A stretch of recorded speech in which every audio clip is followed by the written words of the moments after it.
You have to co-sign the loan for my dream wedding, my sister-in-law insisted. Family sticks together. I hesitated but agreed, thinking it was the right thing. Months later, they vanished on their honeymoon, boasting about their freedom from the debt. What they didn't know. I'd added a clause they never saw coming. I still remember the weight of the silverware in my hand when my life changed.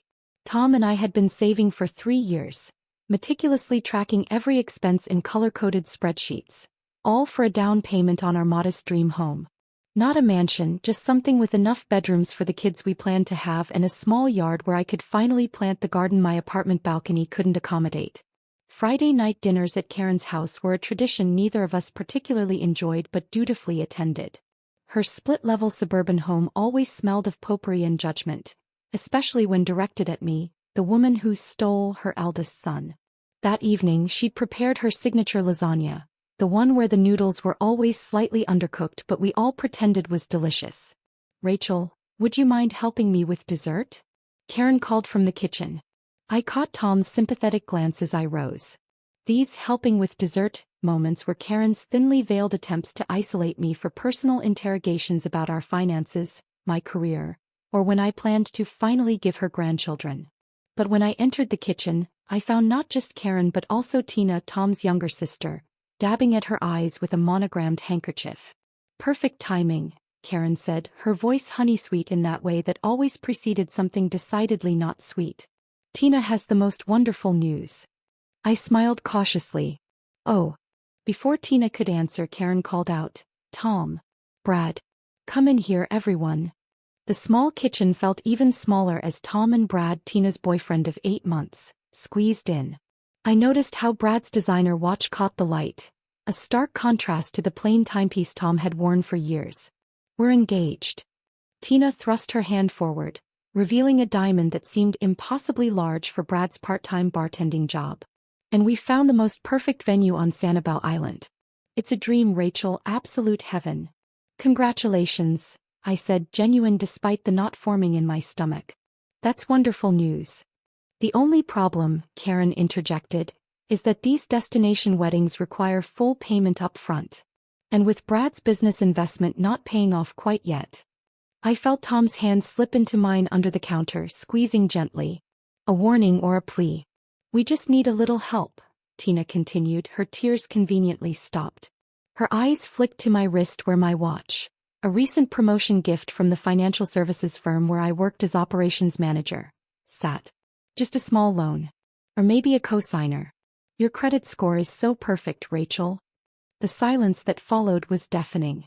I looked around at their expectant faces. Karen, whose resemblance to Tina was striking in this moment, both wearing identical expressions of calculated need. Brad, whose smirk betrayed his certainty in my acquiescence. And Tom, whose eyes were fixed on the floor tiles. "How much?" I asked, my voice steadier than I felt. "Just 40,000, Tina said as if discussing $40. "The venue alone is 25, but then there's the catering, flowers, my dress." I nearly choked. 40,000 was exactly, to the dollar, what Tom and I had saved for our down payment. "That's a significant amount," I managed. Karen's eyes narrowed. "When Harold and I got married, my sister emptied her entire savings to help us. Family sacrifices for family, Rachel. That's what we do." "And when Tom and I got married at the community center with potluck food and my dress from a consignment shop, did anyone offer to help?" The words escaped before I could stop them. The kitchen temperature seemed to drop 10 degrees. "That was your choice," Karen said stiffly. "You always said you wanted something simple." "Because we couldn't afford anything else," I wanted to scream. "Because we were saving. Planning. Being responsible." "Rachel," Tom finally spoke, his voice barely above a whisper.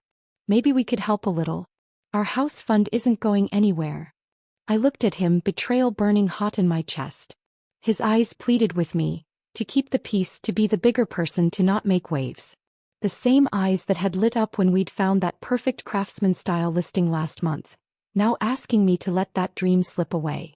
"Family sticks together," Tina insisted, reaching for my free hand. "You'd do it for Tom, wouldn't you? And he'd do it for me. That's how it works." In that moment I saw our future unfolding in 2 distinct paths. One where I said no became the villain in their family narrative forever. The other where I said yes and watched our carefully constructed plans crumble while Tina and Brad danced on a beach. My throat felt impossibly dry. I'll need to look at the paperwork first. The terms. Of course, Brad interjected, suddenly animated. It's just a formality though. With your credit we'll get the best rate. I met Karen's gaze directly. You know this is our house fund. She didn't even blink. Sometimes duties to family outweigh personal desires, dear. When you have children of your own, you'll understand the sacrifices we make. Say yes, Ratch, Tom whispered. We can save again. Something shifted inside me then, a tectonic plate of resentment sliding into place. But with it came clarity. Yes, I said finally, the word dropping from my lips like a stone. I'll co-sign. The kitchen erupted in squeals and thank yous. Tina threw her arms around me, her expensive perfume clouding my senses. Karen nodded approvingly. Brad slapped Tom on the back like they'd just closed a business deal. But I wasn't finished. On one condition, I added, my voice cutting through their celebration. We do this my way. My paperwork. My terms. Tina waved dismissively. Whatever you want. Legal stuff is so boring anyway. My way, I repeated, looking each of them in the eye. Or not at all. They agreed, of course. They were getting what they wanted. What did my small condition matter? None of them noticed the steel that had entered my voice, or the calculating look that had replaced my hesitation. None of them knew that in that moment, I'd already begun planning the clause they would never see coming. The morning after that fateful dinner, I texted Jessica before I even had my first cup of coffee. We'd been roommates all through college, surviving all-nighters and heartbreaks together before our paths diverged. Me into finance, her into law. Now she worked as a paralegal at one of the city's most respected firms, specializing in contract law. If anyone could help me navigate this mess, it would be Jess. Corner cafe in 20? I texted. Her response was immediate. Make it 30. Bring caffeine. Sounds serious. The cafe was our old haunt. A place where we'd spent countless hours during college dissecting bad dates and planning our futures.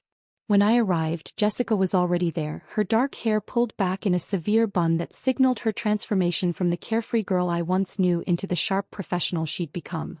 You look like hell, she said by way of greeting, accepting the extra-large latte I slid across the table. Thanks. I feel worse. I sank into the chair opposite her, the weight of last night's decision pressing down on my shoulders.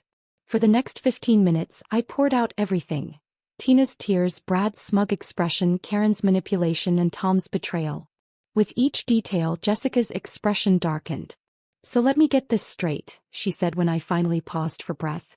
They want you to co-sign a loan for $40,000, your entire savings for a beach wedding? And Tom is okay with this. I stared into my rapidly cooling coffee. He doesn't want to rock the boat. Family peace is everything to him. And what happens when they default? Because they will. Jessica's bluntness was why I'd called her. She never sugarcoated anything. Then our credit is ruined, our savings are gone, and our future plans are dust.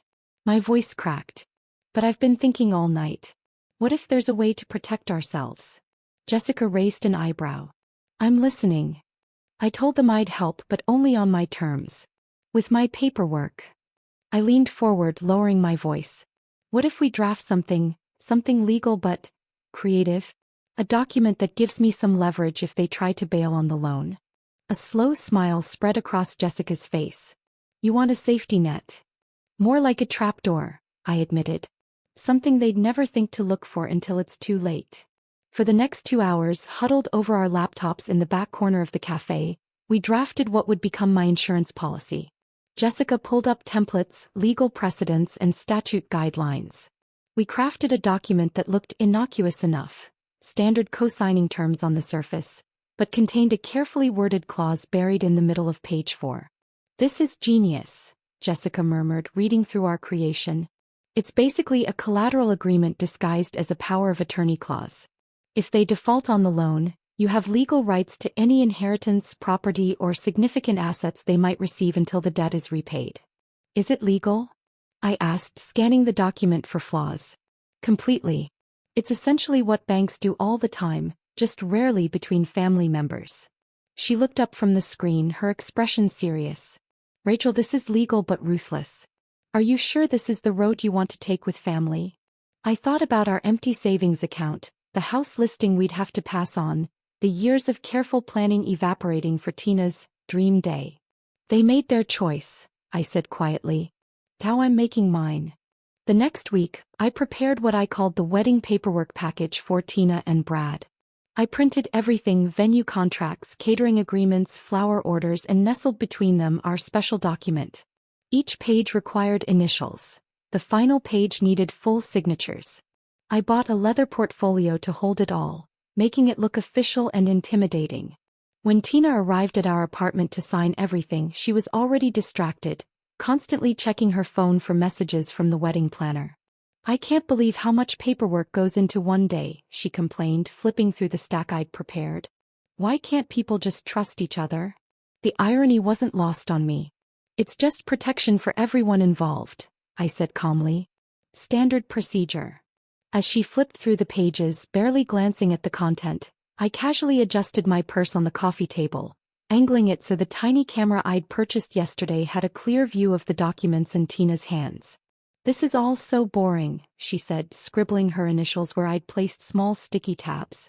Brad says I should just let you handle the details since you're so good with money stuff. That's thoughtful of him, I replied, keeping my voice neutral. Where is he, by the way? Golf with some potential investors. She rolled her eyes. He says networking is going to be key for his next venture. I nodded, wondering if these investors were as fictional as Brad's last business plan. Well, you're almost done. Just a few more signatures. When she reached page 4 of our special document, I held my breath. Her eyes skimmed the first paragraph, then immediately jumped to the signature line. Whatever, just tell me where to sign, she sighed, tapping her manicured nail impatiently. I trust you. We're family, right? Right, I agreed, pointing to the signature line. Family sticks together. She scrawled her signature without hesitation, then Brad's as his authorized representative, another detail I'd carefully planned for. The camera in my purse captured everything. Her casual dismissal of the paperwork, her voluntary signatures, her verbal acknowledgement of trust. As I gathered the signed documents, a strange calm settled over me. I wasn't angry anymore, just resolved. This wasn't about revenge, it was about protection. Insurance against the storm I knew was coming. All done, I announced, sliding everything into a folder. I'll get these filed right away. You're the best, Tina said, already standing to leave. I don't know what we'd do without you. As I watched her walk to her car, designer purse swinging from her arm, not a care in the world, I whispered a response she couldn't hear. One day you're going to find out. That evening, I made copies of everything, stored the originals in our safe deposit box, backed up the video to 3 separate secure cloud locations, and emailed Jessica confirmation that everything had gone exactly as planned. Her response was simple: let's hope you never need to use it. But even then, watching Tom sleep peacefully beside me, unaware of the measures I'd taken to protect us, I knew better. It wasn't a matter of if, but when. The wedding invitation arrived 6 weeks after Tina signed my documents. A thick cream envelope with gold foil lettering that probably cost more than our monthly grocery budget. Inside was a weekend itinerary that read like a luxury vacation brochure. Welcome cocktails at sunset, beachfront ceremony, 5-course reception dinner, and a farewell brunch. The RSVP card requested that guests choose between filet mignon and locally caught grouper for the main course.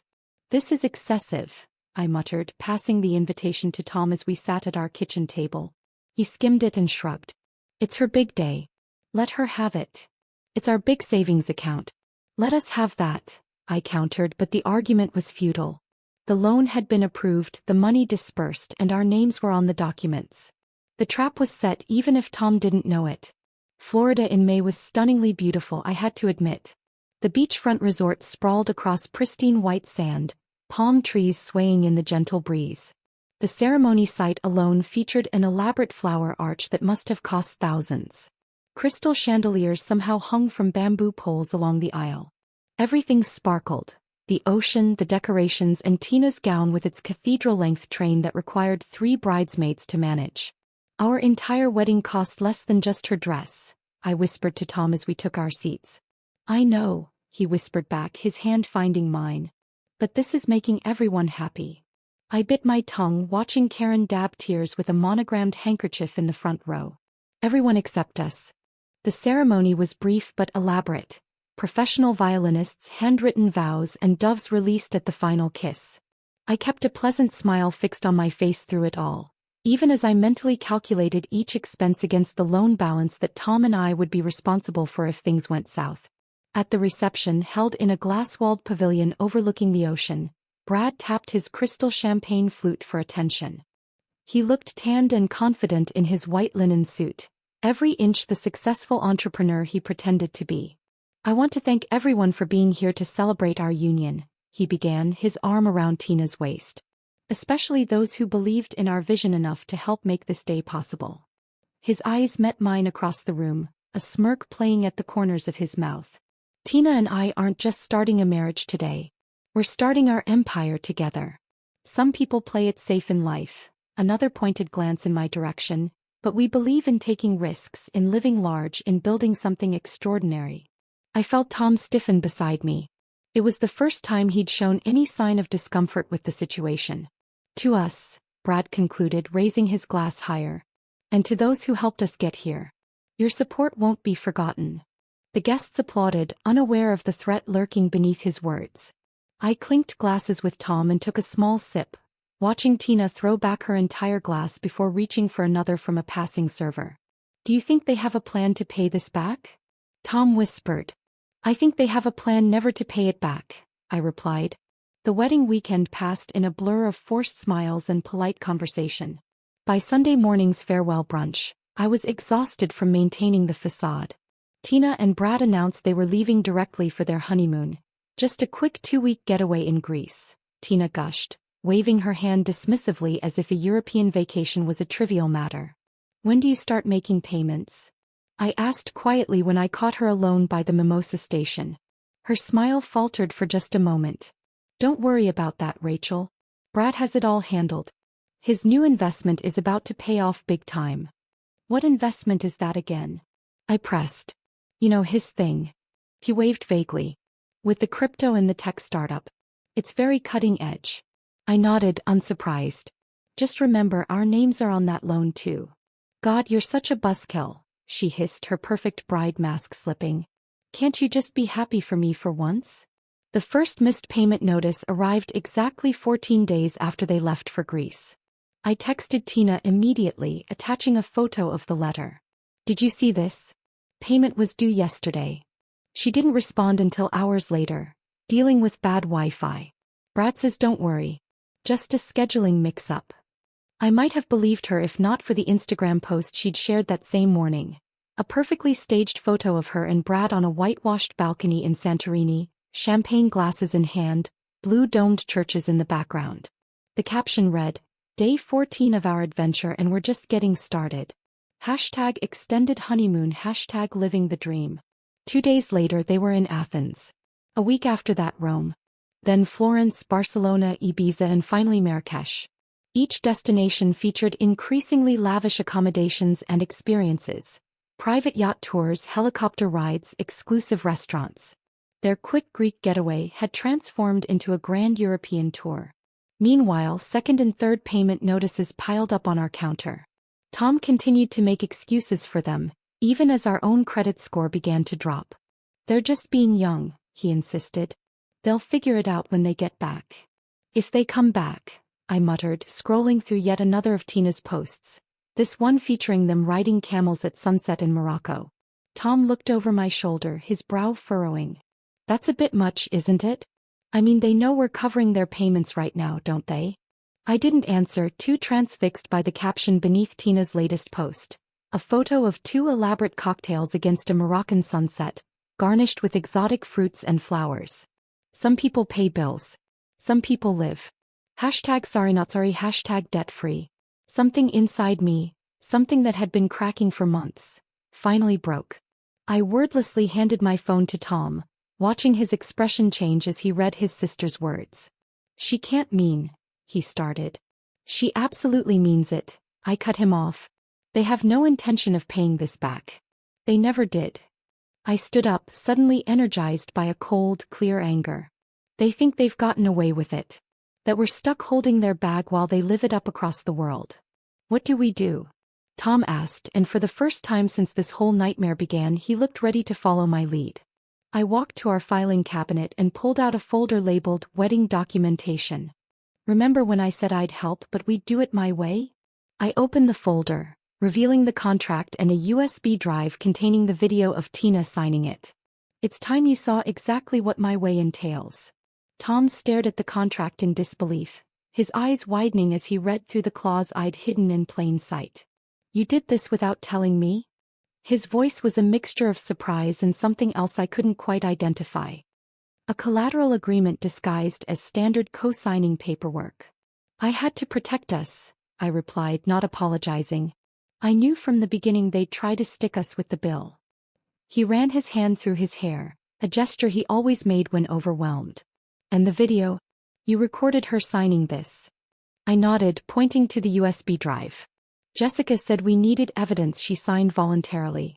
That she wasn't coerced or tricked. But she was tricked, Tom said quietly.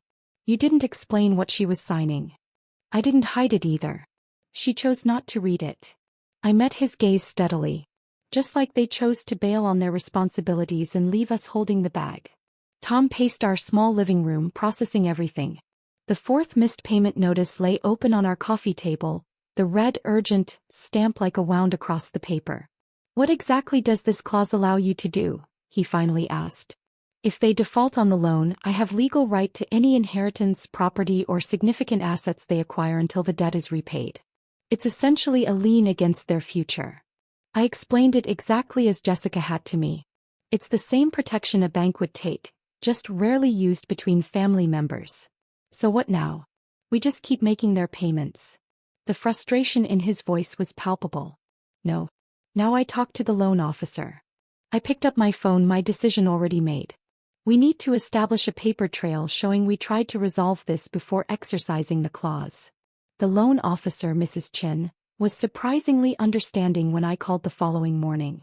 Her calm professionalism was a relief after weeks of Tina's dramatic evasions and Tom's wavering loyalties. Unfortunately, this happens more often than you'd think with co-signed loans, she explained after I detailed our situation. You have several options, but since the primary borrowers are currently unreachable. They're reachable, I corrected. They're just choosing not to respond. Their Instagram shows they're currently in Morocco at a 5-star resort. There was a moment of silence on the line. I see, she said finally. That does change things. Let me document that in our system. By the end of the call, I had a formal process in motion. Official notifications would be sent to Tina and Brad's last known address and all contact information on file. The bank would also begin reporting the missed payments to credit agencies, something they'd hesitated to do while we were working in good faith to resolve the issue. What did they say? Tom asked when I hung up. Basically that we've been too nice. Covering their payments only enabled them to continue avoiding responsibility. I showed him the notes I'd taken. And every payment we make is an admission that we accept the debt. Tom's face paled. So our credit score is already dropping. And will continue to do so unless we take action. The reality of the situation was finally sinking in for him. I watched as his expression shifted from confusion to anger, the last of his excuses for his sister melting away. That night, as if summoned by our decision to stop enabling them, Brad called. It was 3 a.m. but the harsh ring jolted us both awake. Rachel. His voice was loud, slurred. Music and laughter echoed in the background. My favorite sister-in-law. The responsible one. I put the phone on speaker so Tom could hear. Brad. It's the middle of the night here. Is it? Sorry about that. Time zones, you know. He laughed, but there was an edge to it. Listen, got your messages. And the bank's messages. And Tina's mom's messages. Everyone's so worked up over a few missed payments. 5 missed payments, I corrected. And counting. Details. He dismissed my concern with audible disdain. Look, we're building connections here. Networking. This trip is an investment in our future. Tom leaned closer to the phone. Brad, you need to start making payments. Our credit is suffering. Tom. My man. Brad's tone shifted to false camaraderie. Listen, buddy, I've got this under control. Just need a few more months to get our venture off the ground. You understand? No, I don't, Tom replied, his voice firmer than I'd ever heard him speak to Brad or Tina. We're not covering for you anymore. There was a pause, then Brad's voice dropped its friendly pretense. What exactly are you going to do? Sue family? Come on, Rachel, I know you're behind this. You're so uptight. We'll pay it someday maybe. When we're ready. I felt a cold calm settle over me. Actually, Brad, we don't need to sue you. What's that supposed to mean? His voice had lost some of its confidence. Check your email. I've forwarded you a copy of the agreement Tina signed. Pay particular attention to page 4. I kept my voice level, professional. You have 30 days to bring the loan current, or we exercise our rights under that clause. There was silence, then the sound of fumbling. I imagined him trying to focus his intoxicated vision on his phone screen. This is bull, he started, but I cut him off. It's perfectly legal. And fully enforceable. I glanced at Tom, who nodded his support. 30 days, Brad. Not a day more. I ended the call before he could respond. The silence that followed felt momentous, as if we'd crossed a threshold there was no returning from. He'll call Tina, Tom said quietly. She'll call her mother. Probably, I agreed. Are you ready for that? He took my hand, his grip firm and sure. I should have been ready months ago. I'm sorry I wasn't. The fallout came swiftly. Karen called at breakfast, her voice tight with controlled fury as she demanded to know what stunt we were pulling. Tina texted a series of increasingly hysterical messages, culminating in a tearful video call where she oscillated between threats and pleas. You can't do this to family, she wailed, her perfect makeup streaked with tears. Behind her, I glimpsed the luxurious interior of what appeared to be a Moroccan riad. We're blood. Family doesn't bankrupt family, Tom replied simply. The shift in our dynamic was profound. Each day that passed, each new confrontation we weathered together, strengthened something between us that had been fractured by the initial betrayal. Tom stood beside me, united against the emotional manipulation that had controlled him for so long. And when the 30 days passed without a single payment, without even a concrete plan or genuine promise, I knew it was time. The clause would remain dormant for now, a sleeping dragon waiting for the opportune moment. What if they never get any assets worth claiming? Tom asked one night as we lay in bed, the weight of the situation still heavy between us. I turned to him, seeing in his eyes the growth of these difficult months. Then we've lost the money but gained something more valuable. What's that? The knowledge that we can weather anything together. I squeezed his hand. And the freedom from being manipulated by your family. He nodded slowly, but I could see a question still lingering in his eyes.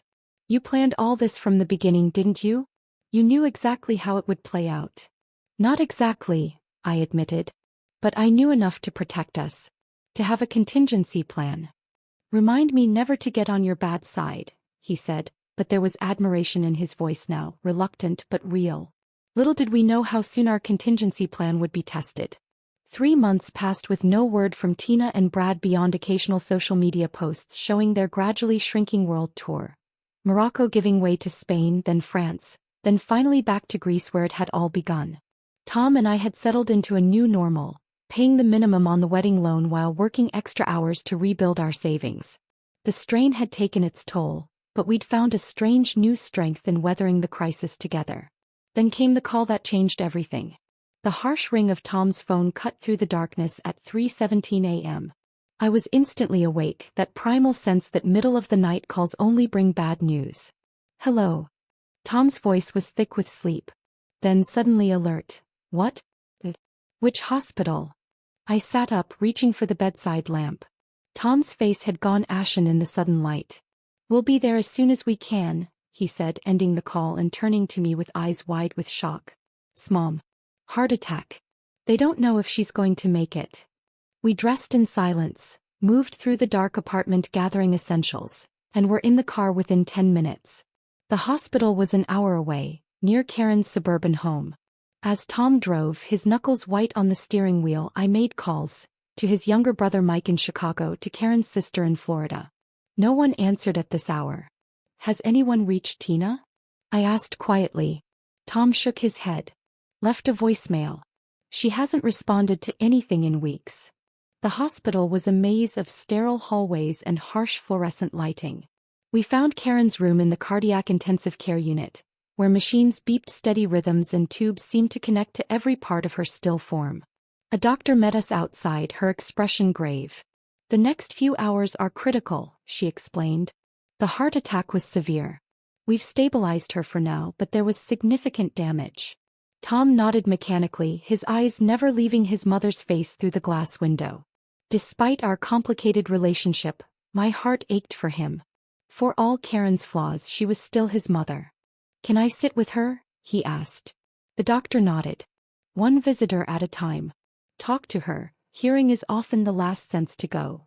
I squeezed his hand. I'll be right out here. Hours passed in the artificial timelessness of hospital waiting rooms. I dozed uncomfortably in a vinyl chair, waking regularly to check on Tom, still motionless at his mother's bedside. Mike arrived around noon, red-eyed from the early flight. Karen's sister Janet came by evening. Tina didn't answer any of our calls. Shortly after midnight, alarms blared from Karen's room. Medical staff rushed in as we were ushered to the waiting area. 20 minutes later, the doctor emerged, pulling off her mask with a defeated expression. I'm very sorry, she said softly. We did everything we could. The next few days passed in a blur of funeral arrangements, phone calls, and grief. Tom moved through it all with quiet dignity, taking charge where his siblings couldn't or wouldn't.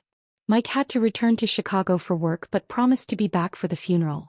And Tina finally responded 3 days after her mother's death with a text message, booking flights now.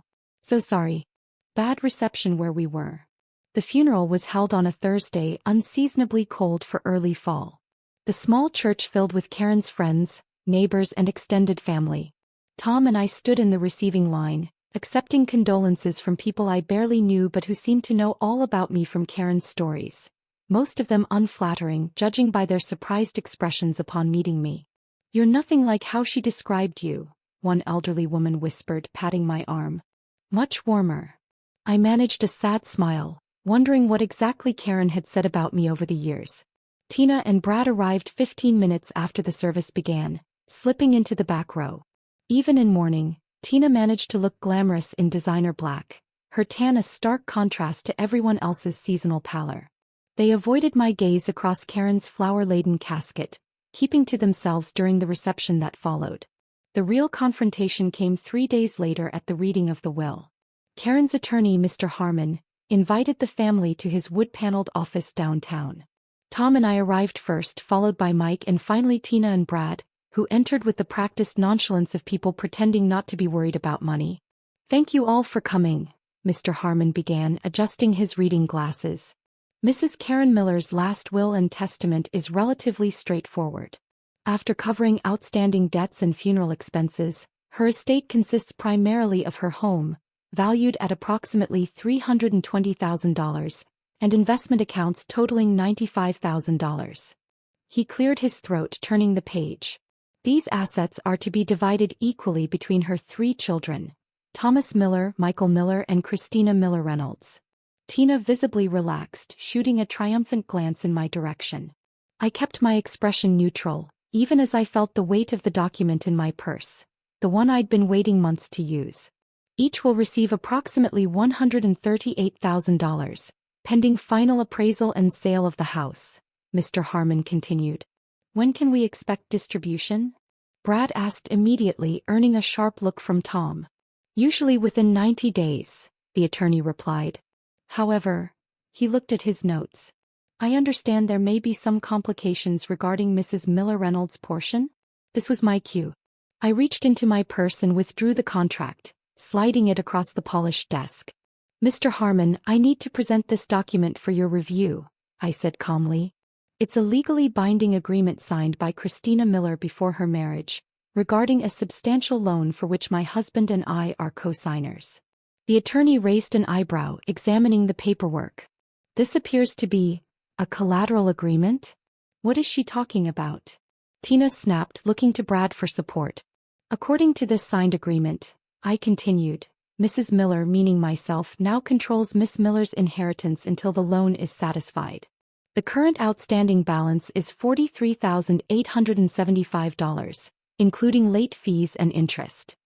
The attorney's confusion turned to understanding as he read through the document. This appears to be in order. It's unusual between family members but legally valid. You're kidding. Tina stood up, her composed facade cracking. You can't be serious. That's my inheritance. And this is your debt, I replied evenly. A debt you promised to pay but instead chose to ignore while traveling the world on our dime. Tom, she pleaded, turning to her brother. You can't let her do this. It's Mom's money. She would have wanted me to have it. Tom looked between his sister and me, conflict evident in his eyes. But he simply said, You signed the agreement, Tina. You've had months to make good on it and chose not to. The meeting deteriorated quickly after that. Brad threatened legal action, Tina dissolved into tears, and Mike, who had remained silent throughout, finally asked to see the contract himself. Damn, he whispered after reading it. That's cold. Effective but cold. We left the attorney's office with the matter unresolved on paper but crystal clear in reality. Tina's share would be used to pay off the loan, with the remainder given to her afterward. It was exactly the outcome I'd planned for, but the victory felt hollow in the wake of Karen's death. That night, as we lay in bed staring at the ceiling, Tom finally broke his silence. Rachel, maybe we should let it go for the sake of peace, he whispered. Mom would have wanted the family to stay together. I turned to face him, studying the grief etched in the lines around his eyes. I didn't ruin the peace, Tom. I just refused to be the fool. They made their choices long before today. He sighed deeply but didn't argue further. We both knew the truth. This wasn't about money anymore. It was about consequences, accountability, and the painful lesson that family loyalty only works when everyone plays by the same rules. The morning after our conversation, I woke to find an email from Brad's newly hired attorney. The subject line read, Cease and desist, fraudulent contract, and the body contained a thinly veiled threat to sue me for predatory behavior and intentional deception. According to Brad's lawyer, I had manipulated an emotionally vulnerable woman into signing documents she couldn't possibly understand, and abused a family relationship for financial gain. They're trying to intimidate us, I told Tom, forwarding the email to Jessica immediately. Classic Brad, thinking he can bully his way out of consequences. Within hours, Jessica had responded with a masterful legal smackdown, reminding Brad's attorney of the video evidence we had preserved showing Tina's voluntary signing, her verbal confirmation of trust, and her refusal to read the documents despite being given ample opportunity. She concluded with a pointed reminder about frivolous lawsuits and counterclaims for legal expenses. You came prepared for war before a single shot was fired, Tom said quietly, reading Jessica's response over my shoulder. I came prepared for Brad, I corrected. There's a difference. 3 days later, Brad escalated by filing an emergency injunction to freeze Karen's estate until the matter could be settled in court. The hearing was scheduled for the following week, which gave us precious little time to prepare. Will the video be enough? Tom asked as we sat with Jessica in her firm's conference room, reviewing our evidence. It should be, she replied, though her expression wasn't entirely confident. But judges can be unpredictable when family matters are involved. They sometimes prioritize what they see as fairness over strict contractual terms. There's nothing fair about borrowing $40,000 and intentionally never paying it back, I pointed out. Jessica's smile was grim. Then let's make sure the judge understands exactly what happened. The courthouse meeting was set for 9 a.m. on a Tuesday. I wore my most conservative navy suit, the one I reserved for important client meetings, and Tom matched in a charcoal gray ensemble that made him look older, more substantial. Tina and Brad arrived late, her in a demure black dress that seemed calculated to project grieving daughter rather than globe-trotting spendthrift, him in an ill-fitting suit that was either borrowed or hastily purchased. All rise, the bailiff announced as Judge Martinez entered the courtroom. She was a small woman with a no-nonsense demeanor and sharp eyes that missed nothing. After the initial formalities, Brad's attorney presented their case. I had tricked Tina into signing complex legal documents during an emotionally vulnerable time, exploiting family trust to insert predatory terms that no reasonable person would agree to. Your Honor, this was nothing short of fraud, he concluded dramatically. Mrs. Miller took advantage of her sister-in-law's trust and lack of legal expertise. Judge Martinez turned to Jessica. Counselor, your response? Your Honor, we have documentary and video evidence that directly contradicts the plaintiff's claims, Jessica replied calmly. May we present Exhibit A? The judge nodded, and the courtroom screen flickered to life with my hidden camera footage. The quality was surprisingly good. Tina's dismissive wave clearly visible as she flipped through the documents, barely glancing at them. Whatever, just tell me where to sign, her recorded voice echoed through the courtroom. I trust you. We're family, right? My filmed response was equally clear. Right? Family sticks together. The next clip showed Tina signing page after page without reading, laughing about how boring paperwork was, and even taking a phone call in the middle of the process. In the background, Brad could be heard joking about all these stupid formalities when he briefly entered the frame. When the video ended, the courtroom was silent. Tina stared at her lap, her cheeks flushed with embarrassment or anger, perhaps both. Brad whispered furiously to his attorney, who looked increasingly uncomfortable. Were the documents altered after signing? Judge Martinez asked Brad's lawyer. No, Your Honor, but... Was Ms. Miller prevented from reading the documents?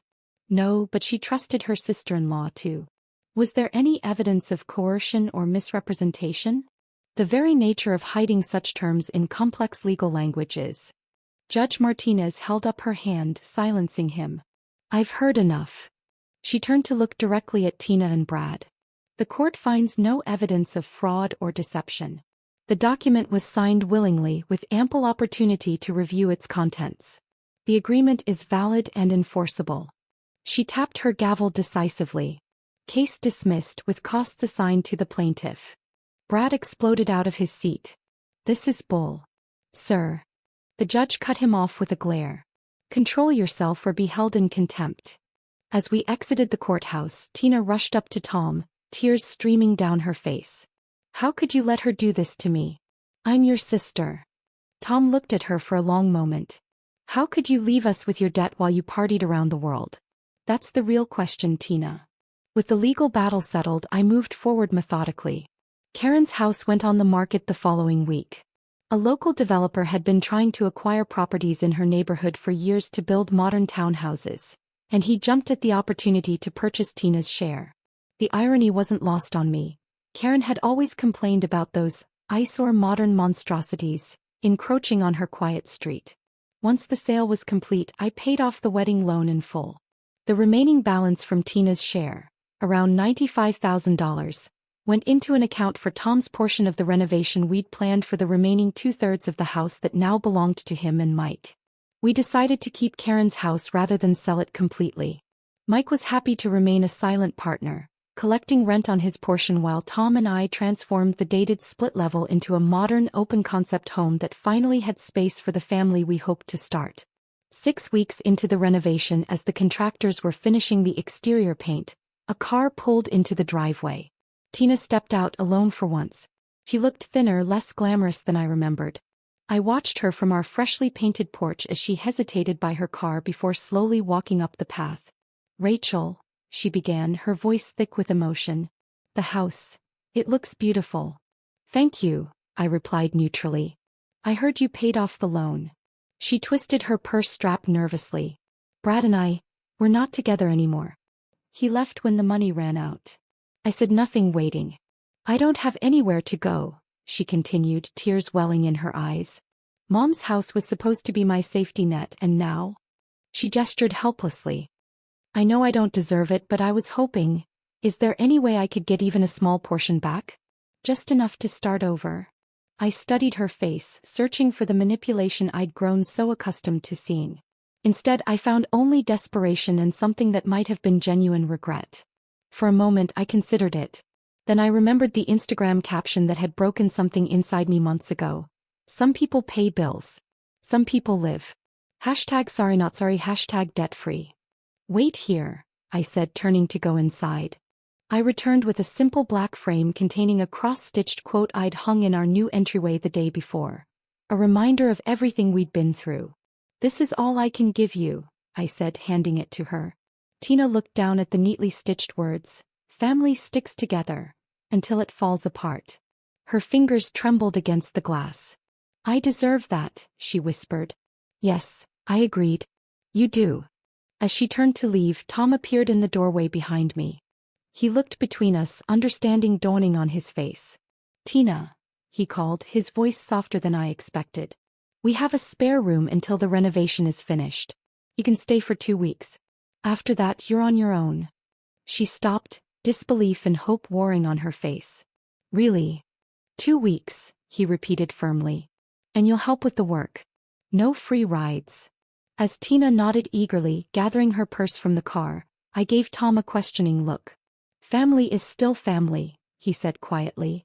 "But this time we're setting the terms." I nodded slowly. Perhaps there was a lesson in that for all of us. Not about blind loyalty but about boundaries, consequences, and the true meaning of sticking together. Some debts, after all, could never be repaid with money alone. If this story of sweet revenge had you on the edge of your seat, smash that like button right now. My favorite part was when Rachel revealed her hidden clause at the attorney's office and the look on Tina's face when she realized her inheritance was going to pay for her abandoned wedding debt. Absolutely priceless. What was your favorite moment from Rachel's journey? Drop it in the comments below. Subscribe and hit that notification bell so you never miss another story about family betrayal, clever contracts, and sweet, sweet justice.